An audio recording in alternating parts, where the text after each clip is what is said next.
Over the last few hours, we've received some major Julius Randle updates, both considering his shoulder injury and his future with the New York Knicks in regards to him being open to a contract extension and the potential of it getting done, and we are going to break it all down. So what's up, guys? Welcome back to Knicks Digest. It's Chris here, and we're going to jump right into the video as always, because Julius Randle was recently asked about his injury, about the shoulder surgery, about the rehab process, and he gave this answer, which is kind of surprising based off what we've seen recently, where he was asked how his shoulder was doing and whether or not he would be ready for training camp, and he said his shoulder's good and that we'll see. Now, that is a brighter answer than what we got from Begley, who seemingly indicated that it would be kind of surprising to see Randle ready by the beginning of training camp, as Randle is expected to be reevaluated come September. We just broke that down a few days ago talking about that. So we're not going to spend all the time in the world just talking about Randle and if he'll be ready, because we literally just did that, so you guys can go check that out. However, when you look right here, as Begley mentioned, Randle's rehab from his right shoulder surgery is going very well. He underwent surgery in early April. The Knicks at the time said he'd be reevaluated in September, so it seems like Randle's still on track. And based off other timelines for shoulder surgery, this is what we talked about the other day. It would be surprising if Randle was ready for training camp, but if everything progresses well, he should be back for opening day against the Boston Celtics. Now, yeah, we broke that down. We're not going to go into it. But essentially, now looking back on it, now looking back on the injury and all the drama of is Randle going to come back, it sucks that we didn't know he was done and that the Knicks didn't know he was done for the year earlier. Now, I understand it. Hindsight's 2020. It made perfect sense to do what they were doing at the time to see if Randle could play at 80%, because 80% of Julius Randle is better than 0% of Julius Randle. That's the case for basically anyone who's an all-star, all-NBA level player. It does really suck, though, to see that he might not be fully ready, because last year we saw was Julius Randle come back from ankle surgery, and he had a bad start to the season. It was actually historically bad. Now, I love Julius Randle. I'm a massive fan of him. I've been part of the Randle Hive. I loved the signing in 2019. I thought it was a great move by the Knicks. Obviously, it didn't look like that instantly, but it turned into one. As Randle broke out, became the most improved player, has been an All-NBA player twice and an All-Star 3 times, and he would be an All-NBA player 3 times, but the injury kind of got him out of there. Randle's having one of the best seasons of his career before he went down with the injury. I mean, the numbers don't lie, man. He put up 24 points per game with 9 rebounds and 5 assists, with 47% from the field and 31% from three ball. Only 29% of his shots were threes, a number that was consistently going down throughout the season and is lower than what we've seen from Julius in the past, and it's what made him a better player.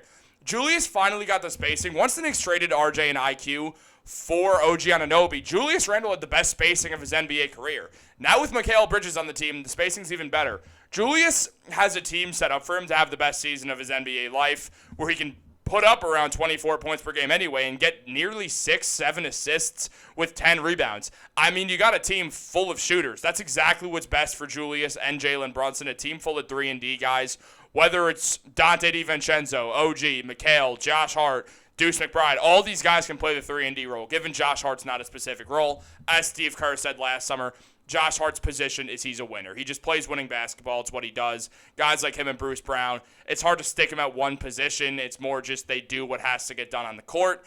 Every team loves to have that type of player. That's why the Knicks were also interested in Bruce Brown on top of already having Josh Hart, is because Brown is a winner. Now, it does suck that Randle's probably not going to be ready for training camp, and it could lead to another slow start from him. But also, with a contract extension coming up, it does make you think.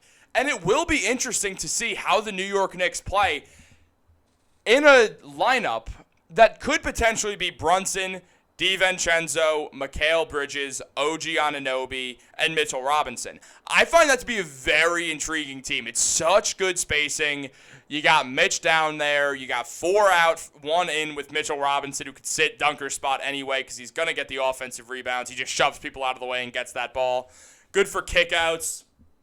It's an interesting lineup that I expect we will see the Knicks run a few different times just to see how it looks. Now, I have a feeling that they're going to try to stagger OG and Julius a bit, and we're going to see Brunson and OG on the court together a good amount, and then also Julius on the court at a different time. And the reason is because OG's the best suited to back up Randle at the 4, really. Like if Randle's the first guy out, then you get him to create shots off the bench for your bench unit. And then you have like Deuce and Dante and maybe Josh Hart coming in, or sometimes McHale with Julius Randle. I think that makes the most sense, especially when you have Precious Achiuwa down there. It makes more sense to have Julius in with him to kind of fortify the rebounding and just more interior help when the Knicks might need it, because Precious is a tad undersized.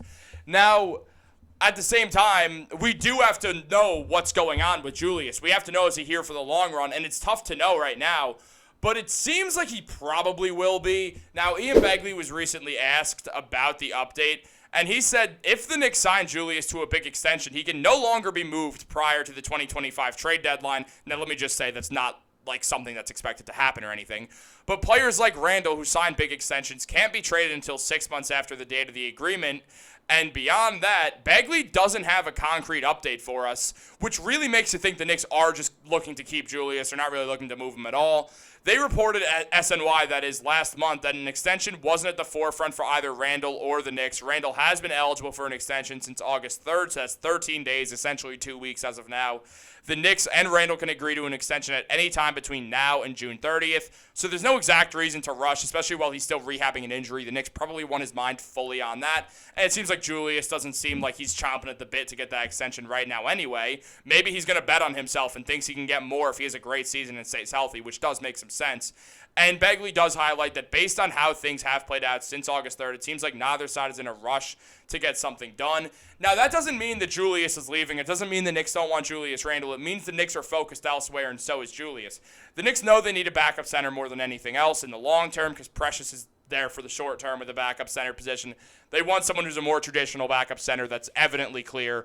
And maybe that could be Jericho Sims, but right now that's not who they see Jericho as. They see him as what they call a situational backup, which is just fancy wording for we don't want him in the rotation. We want him as our third string center. That's what that means. Now, Jericho has been working hard with Mike Bibby to work on his free throw, to work on his jump shot. I had no idea Jericho Sims was left-handed, but he's shooting free throws left-handed, so who knows what's going on there. But maybe we'll see a massive jump from Jericho Sims now that he's getting to play his first season, or have his first offseason where he's not rehabbing an injury, where he's fully focused on improving his game, not just getting back to his old game.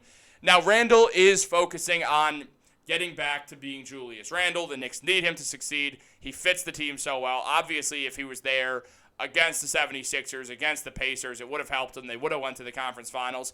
But, injuries happen. Nothing to really say about it. Oh, well, we knew the Knicks weren't going to win the finals last year anyway, most likely. It would have been tough. This year, they have a better team. Hopefully, they'll have a healthy Julius. And that could really change everything for the team. Now, change everything. The Digest Media calling card. But, look, I love Julius Randle's game. I think it fits this team perfectly. I think the Knicks fit Julius perfectly. It's a perfect fit each way. Now, he needs to focus on getting healthy. So I don't mind that contract extensions are not at the forefront. Especially if you're Julius. You're thinking, yo, they're going to try to lowball me because I was hindered the last 2 playoffs. I was either out or playing on an ankle that needed surgery. Twice I've hurt this team by not being my best self in the playoffs. The Knicks are going to use that as leverage to try to lowball Julius in order to keep their finances under control of that dreaded second apron, which essentially limits you from doing basically anything, and teams try to avoid that like the plague, and rightfully so. It's an anti-super team move, and I think it's great for basketball, but when you're the Knicks and you're a contender, you have to consider that. Now, the Knicks think of that as a reason why they could lowball Julius, so they could avoid that second apron, have more comfortability, have more cap flexibility, and also because Julius wasn't there the last 2 playoffs. So there's a real world where Julius decides, hey, I want more money. I want more. So I'm going to go out there, have this team that, though it's built around Brunson, is also tailor-made for Julius Randle, and he's going to go out there and have the best season of his career. That's what his mindset most likely is. Whether that's the forefront of his mind or something he's just considering, it's definitely there, so it's something that the Knicks definitely do need to be aware of. I'm really curious to see how this season plays out for both Julius and the whole New York Knicks squad. I'm curious to see what the team would be like without Julius. Now, I'm not saying I don't want Julius on the team. I'm just curious to see what it'd be like with Brunson. DiVincenzo, Mikhail, OG. And I think what it comes down to is there's just no forward shot creation. That would be a problem, and that's where Julius comes in. I mean, that was clearly a problem for the Knicks in the playoffs. And what fixes that? The 6'8", 250-pound monster that can't be guarded in one-on-one at the paint because he's going to run right through you no matter who you are. He's the strongest power forward in basketball. He's one of the most dangerous interior scorers. He has an amazing vision. He's fit perfectly for this team. I'm super excited for this season to start. I think the Knicks are going to have the best team they've had in my lifetime as a 23-year-old. And I know there's people older than me who are probably going to feel that also. And right before I was born in 1999, was it 99 or 2000? It was 99. The Knicks went to the NBA Finals, obviously. Ewing had the ruptured Achilles, all that. They lost in 5 to the Spurs, who were a budding juggernaut. All that bad stuff, but it's all right. Guys, on all that good stuff, y'all know what I mean. Like, comment, subscribe, turn on post notifications. It helps me out so much. It helps out the grind so much, motivates me to keep going, making these videos. So please do that. But, guys, I'll catch y'all on the next one. Let me know what you think about the Julius situation. What do you think of all this? I'll get back to you in the comments. Have a great day, guys, and go Knicks.